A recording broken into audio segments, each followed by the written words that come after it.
اسلام آباد high court کے باہر فٹ پاتھ کے اوپر ہم لوگ بیٹھے ہیں، احتجاج کر رہے ہیں، ہمیں اندر ہی نہیں جانے دے رہے ہیں۔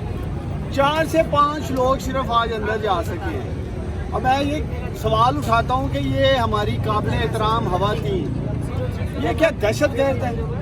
پرامن ممبر پارلیمنٹیرینز اندر جانا چاہ رہے ہیں، انہیں جانے نہیں دے اندر نہیں بھی جانا چاہ رہے تھے، ادھر ہمیں دھکے ادھر بھی نہیں، ادھر بھی سے بھی دھکے مار رہے ہیں، ادھر بھی روک رہے ہیں، دکھائیں ادھر اس طرف کریں گے ہمیں، یہ دیکھیں یہ ہمیں دھکے ماری ہیں۔ کبھی ہماری تصویر ہم آرام سے کھڑے ہوئے، ہمیں کھڑے ہوں کو دھکے مارے جا رہے ہیں۔ رپورٹڈ حکومت پہلے ہمیں خود یہاں تک آنے انشاء اللہ تعالیٰ عمران خان کو آج اللہ تعالیٰ سرخرو کرے گا، اور یہ جو ہم پولٹری حکومت کی کام پہ ٹانگ رہی ہے نا عمران خان کی مقبولیت سے اور پاکستان تحریک انصاف کے خوف سے، یہ تیاری پکڑیں، نئے الیکشن میں دیکھیں ان کے ساتھ ہوتا کیا ہے۔ عمران خان